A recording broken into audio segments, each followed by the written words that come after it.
rendez-vous du cycle RSE et conformité, évolution des normes et standards de durabilité et leur impact sociétaux en Afrique. Alors, avant de commencer, comme nous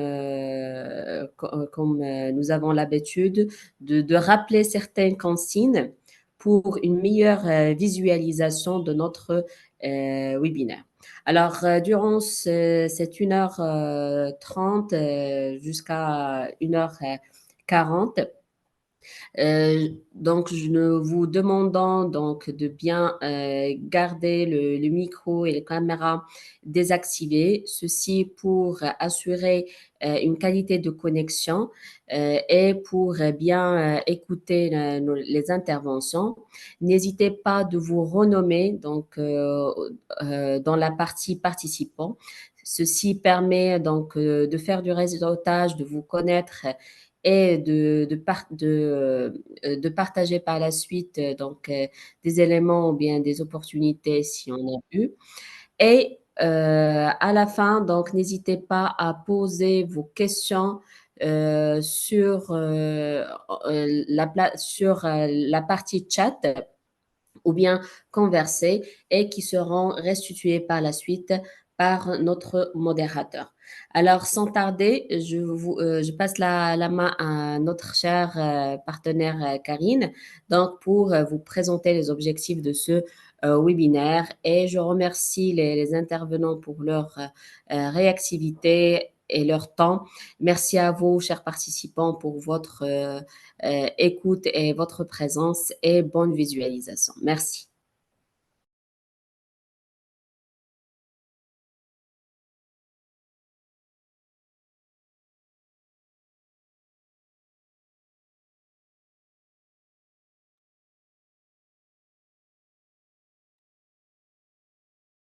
Oui, bonjour Int, bonjour tout le monde. Merci pour cette introduction. Donc, Karine Delson, je suis du cabinet Bayerway, partenaire de RSE et de développement dans l'organisation des cycles de webinaires avec d'autres partenaires en Afrique. Comme les consignes ont été bien précisées, etc., je ne vais plus passer beaucoup de temps dessus. Peut-être juste pour introduire Mamadou Dia, qui sera notre modérateur du jour et à qui je donne directement la main pour présenter nos intervenants et présenter le webinaire d'une manière générale. Merci beaucoup et bon webinaire à tous.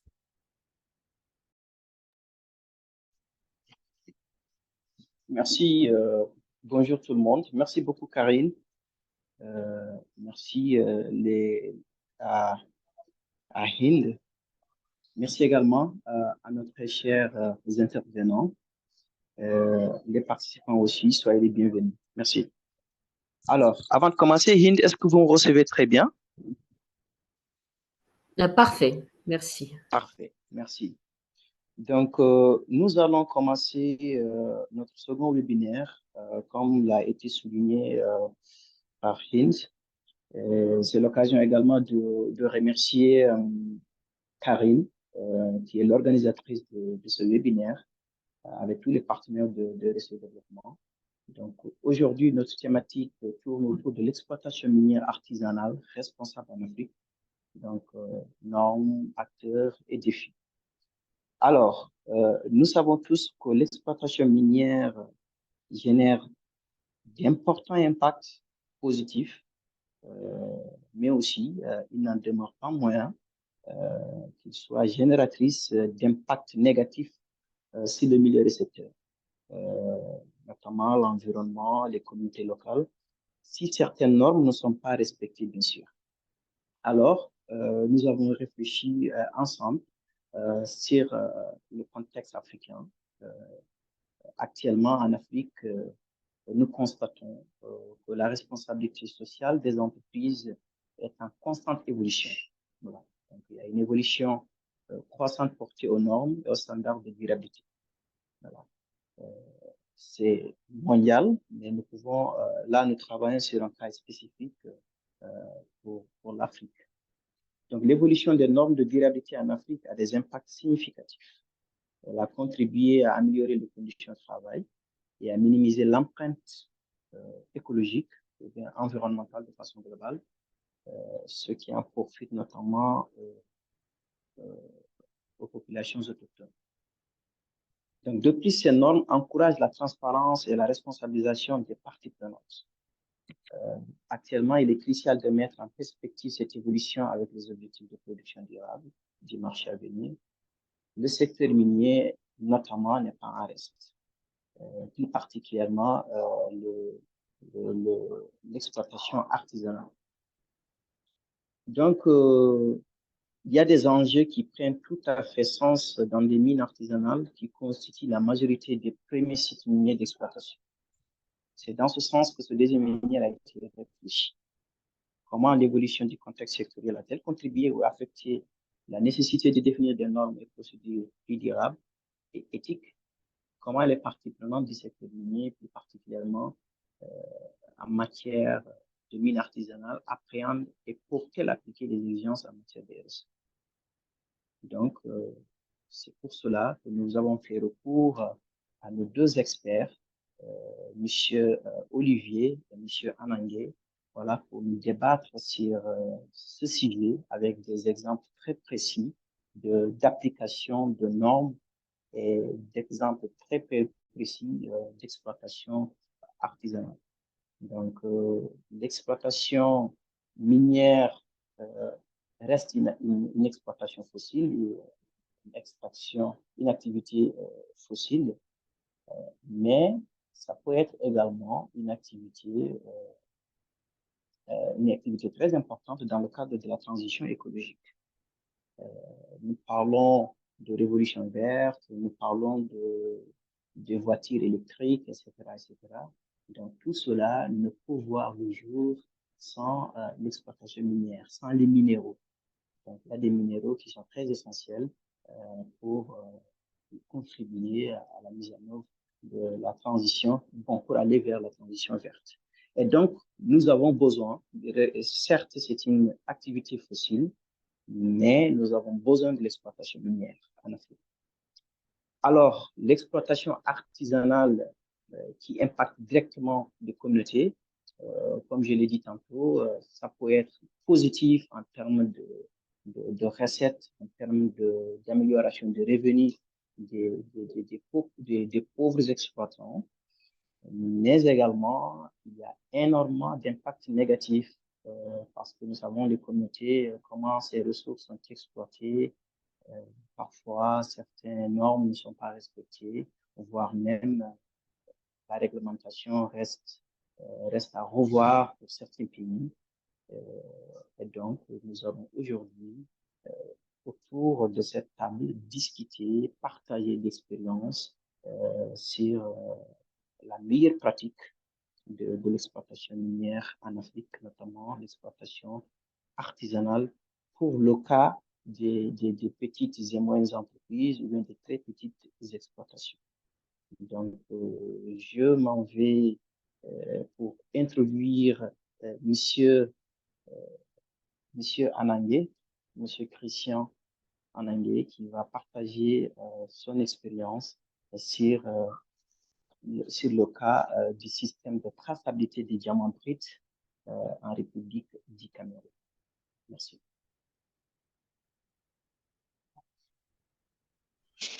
Merci, Mahamadou Dia, de m'avoir passé la parole. Rebonjour à tout le monde, bonjour à tous les participants.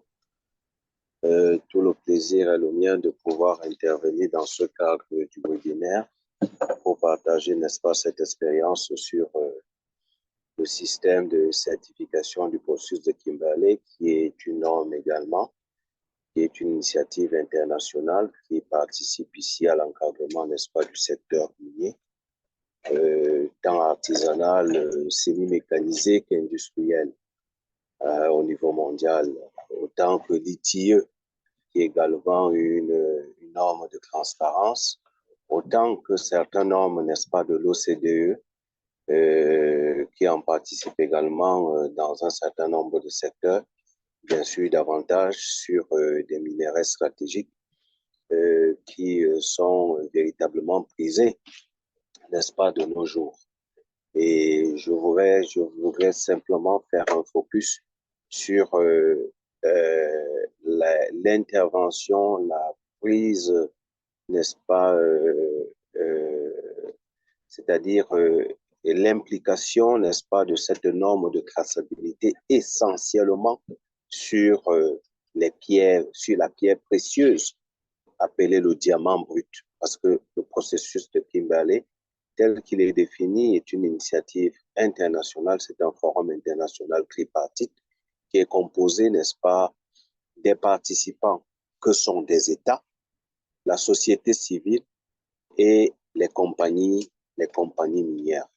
Et c'est dans cette trilogie où la responsabilité de la prise de décision incombe à l'État, ou du moins aux États, et que le rôle d'observateur de la société civile et des compagnies minières reste prégnant, mais qui leur donne une marge de manœuvre très, très réduite pour agir de manière efficace dans ce secteur. Pourtant, ils en font partie des acteurs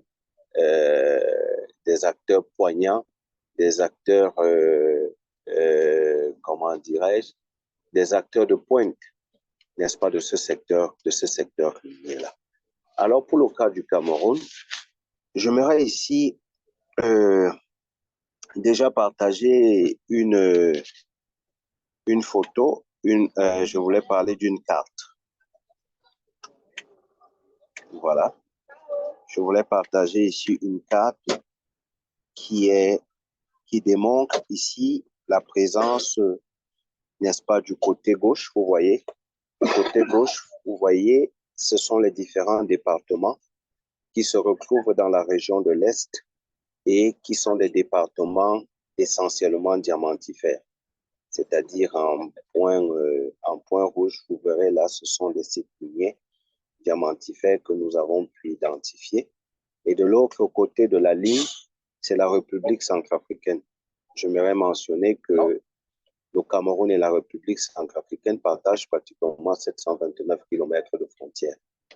Vous voyez, la frontière, la distance de la frontière est assez importante. Elle est assez importante.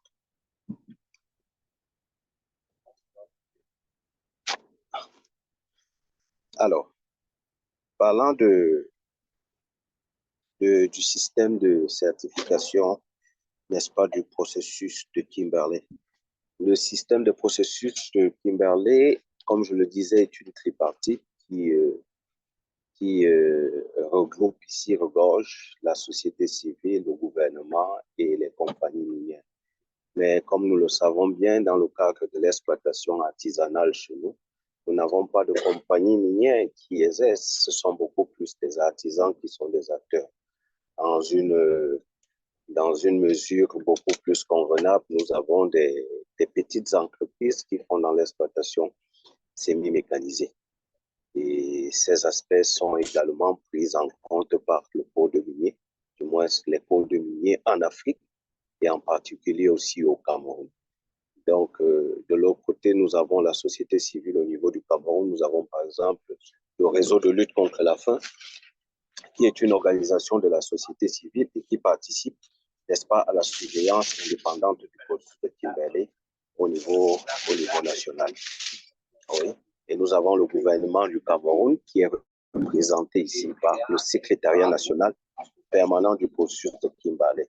J'aimerais dire au-delà, n'est-ce pas, de cet aspect, n'est-ce pas, organisation du système de certification, nous avons, n'est-ce pas, un aspect juridique très important qui est mis sur pied au niveau national et qui contribue, n'est-ce pas, au meilleur fonctionnement, n'est-ce pas, de ce secteur. Nous avons notamment la constitution, n'est-ce pas, des États qui est là. Nous avons qui est la norme fondamentale. Nous avons le décret portant création du système de certification au Cameroun. Nous avons le décret, la loi de 2016 qui porte, n'est-ce pas, trop de miniers au Cameroun. Il faut dire qu'au niveau national, le fonctionnement du système de certification du processus de Kimberley s'appuie sur ces deux règlements-là. Bon. Nous avons en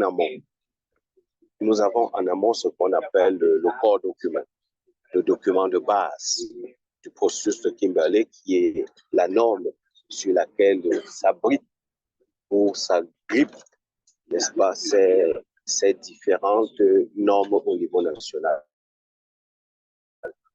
Et c'est sur la base de ces normes que le processus de Kimberley a la parfaite certification que le Cameroun, d'ailleurs, qui est participant au processus de Kimberley, n'est-ce pas, arrive à mettre sur pied un certain nombre d'exigences minimales. Je veux rappeler ici que pour être adhérent dans le processus de Kimberley, il faudrait préalablement faire preuve pour respecter ces exigences minimales-là, c'est-à-dire avoir une institution qui sera chargée du contrôle, et il faudrait qu'au niveau national, vous ayez des normes nécessaires, des normes qui contribuent, n'est-ce pas, au bon fonctionnement du secteur minier artisanal. Au niveau du Cameroun, nous avons le code minier camerounais et nous avons la loi cadre sur la gestion de l'environnement.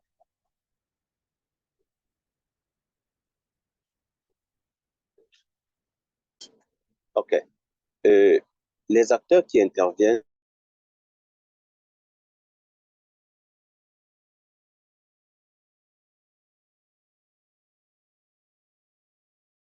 dans ce secteur au niveau du Cameroun, tu n'est pas un pays à proprement parler producteur de diamants comme il se doit, mais nous avons à côté de nous la République centrafricaine qui en produit quand même énormément. Quand nous essayons de voir les statistiques, la République centrafricaine fait près d'un million de carats, de carats de diamants par an, ce qui n'est pas négligeable.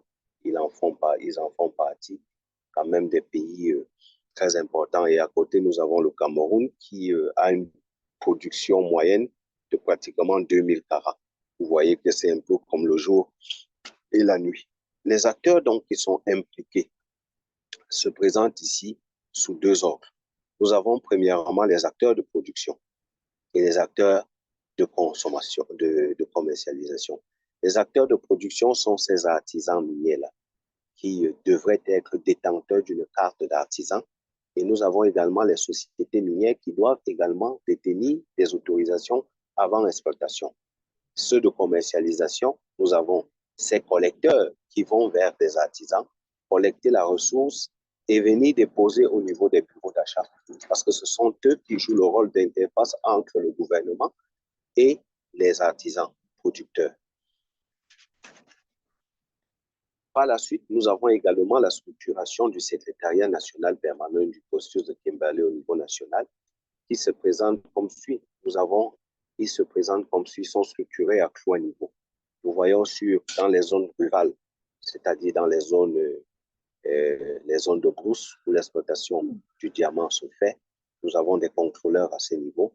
Au niveau des zones urbaines, nous avons donc des superviseurs qui reçoivent des informations qui viennent, n'est-ce pas, des zones rurales et qui remontent maintenant ces informations au niveau des points focaux ou du point focal au niveau du siège, le siège du secrétariat national qui est basé, n'est-ce pas, à Yaoundé. Alors, par la suite, il faut dire également que parmi ces trois acteurs que nous avons dans le secteur, ces différents acteurs, je veux dire, que nous avons dans le secteur, chaque acteur est greffé à un certain document, est greffé à un document précis. Et ce sont ces documents qui sont en quelque sorte les sources, n'est-ce pas, de traçabilité de la ressource.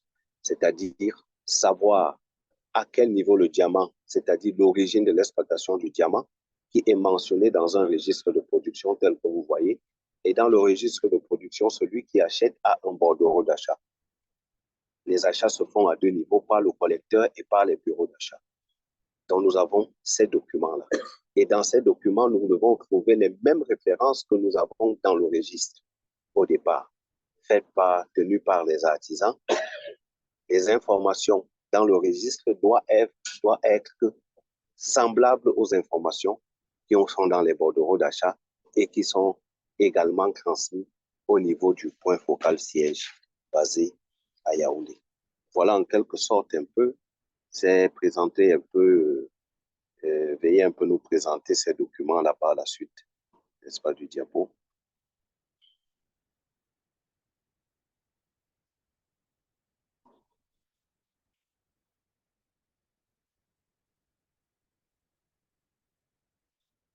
Non,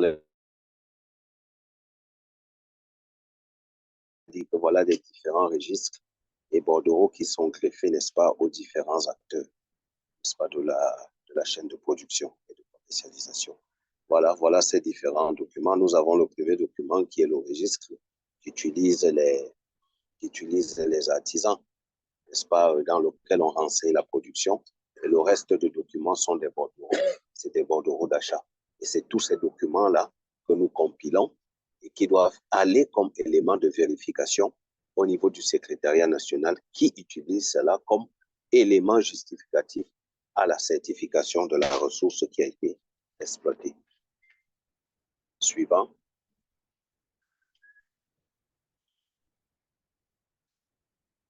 Suivant. OK.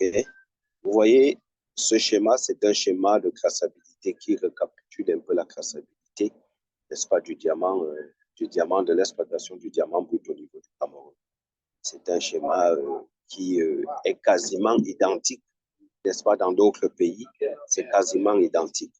Vous voyez, on quitte de la mine, on quitte de l'exploitation, c'est-à-dire lorsqu'on regarde à gauche de notre chaîne de valeur, nous voyons un artisan qui exploite et qui, n'est-ce pas, naturellement, doit être contrôlé par un contrôleur, permettez-moi la tautologie, du secrétariat national permanent du processus de Kimbalé. Et nous avons un collecteur par la suite qui collecte la ressource et vient maintenant la vendre au niveau, la faire acheter par un bureau d'achat. C'est le bureau d'achat qui porte également cette ressource et va au niveau du siège du système du secrétariat national du processus de Kimbalé au bout de la chaîne, qui, à son tour, procède à un contrôle de documents, à une évaluation de la ressource, et à un stockage de la ressource, pas un stockage, mais un scellage de la ressource et une certification avant que cette ressource soit exportée sur le marché international.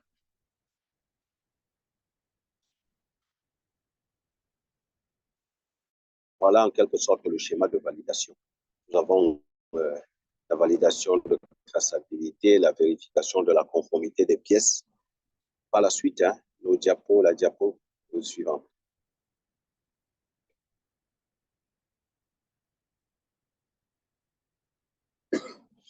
Par la suite, nous avons dans cette récapitulatif comment est-ce que les documents pour pouvoir accéder à la certification d'une pierre précieuse.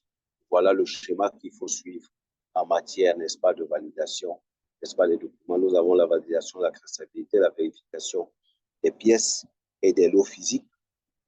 Il faudrait que les lots, on vérifie les lots qui font l'objet, qui feront l'objet, n'est-ce pas, d'évaluation et de certification des lots de diamants. C'est comme ça qu'on les appelle. La validation de l'exportateur par le secrétariat, c'est celui qui exporte. On valide le lot qu'apporte l'exportateur de la ressource. Il y a des droits également qu'il faut payer et des taxes qui permettent au fonctionnement du processus de Kimberley et qui rentrent également dans les impôts de l'État, dans les impôts du gouvernement. Et ensuite, il y a également une délivrance du certificat du processus de Kimberley. On scelle et vous êtes accompagné jusqu'à l'aéroport avec la ressource afin d'être exporté, n'est-ce pas, sur le marché international. Ça peut être à Dubaï, ça peut être à Anvers, ça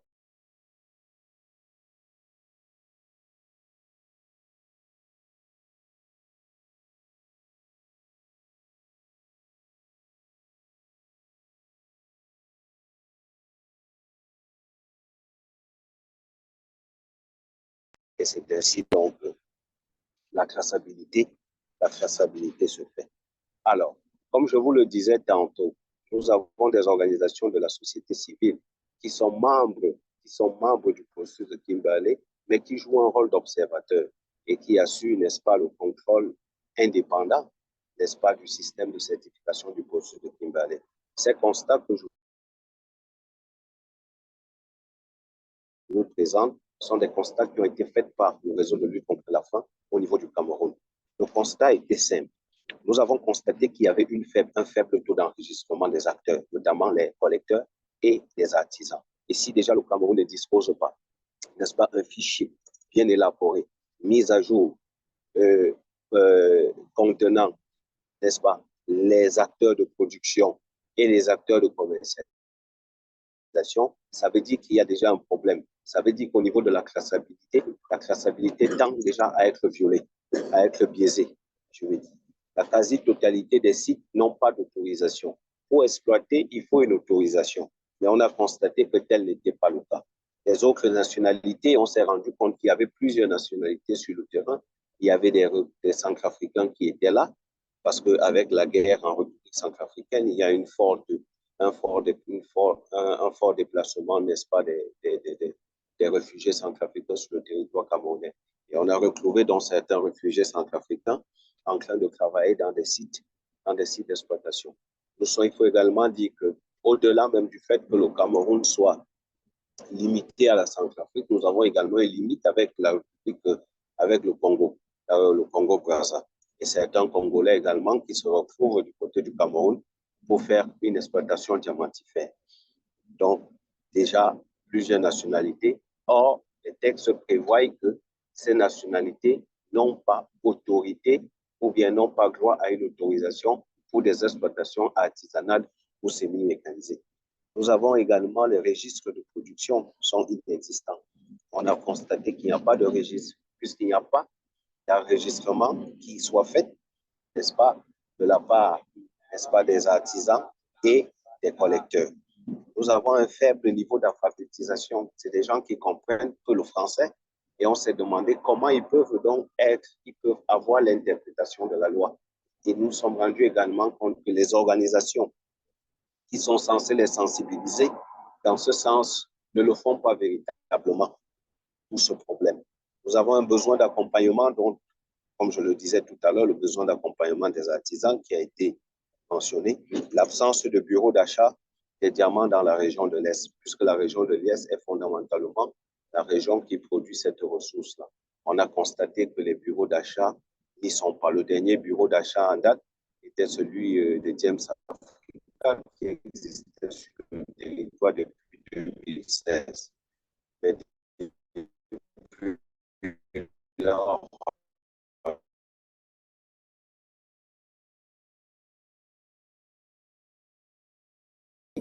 n'est-ce pas, des frontières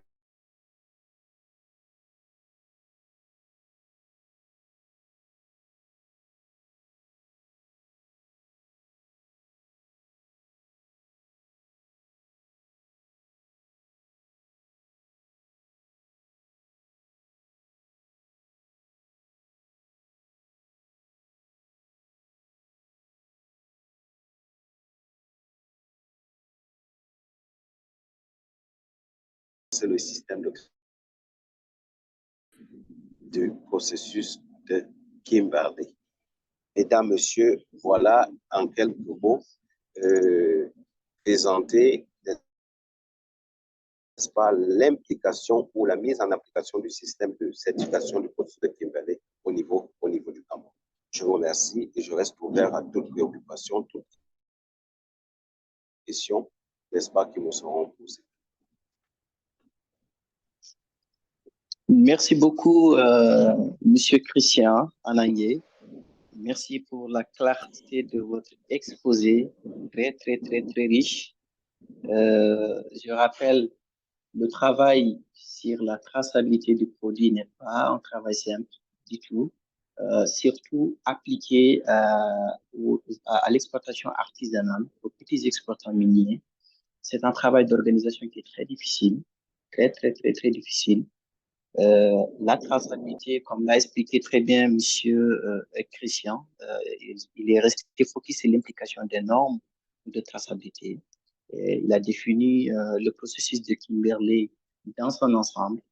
et également comment est-ce que cela est appliqué sur le contexte africain, plus précisément sur le contexte camerounais. Mais comme l'a été souligné par Monsieur Christian, il reste beaucoup à faire dans le cadre de l'organisation, surtout dans le cadre de la traçabilité. Parce que si on produit de son extraction, déjà de son extraction à la mine, jusqu'à sa commercialisation, c'est une chaîne de valeur qui n'est pas facile à organiser. C'est des acteurs qui sont parfois qui ne sont pas bien avertis, comme il a dit. Et donc, c'est un travail d'ensemble qui doit regrouper les différentes parties prenantes. Et c'est un travail de facilitation, de sensibilisation et surtout l'ancrage du gouvernement, des autorités doit être créé, doit être présent, doit être là pour qu'il y ait une bonne traçabilité de produits. Merci beaucoup, Monsieur Christian. C'était très riche, très clair. Et je pense que nous avons tous bien profité de ta présentation. Donc, nous, s'il y a des questions, on va prendre tout de suite des questions concernant la présentation de Monsieur en anglais, avant de poursuivre le webinaire sur la présentation d'Olivier. Je rappelle qu'Olivier devrait présenter en premier parce que pour éviter des problèmes techniques, c'est pour cela qu'on a fait passer l'émission en premier, parce que lui qui est en voyage présente. Merci également, Christian. Merci à nouveau pour les efforts déployés.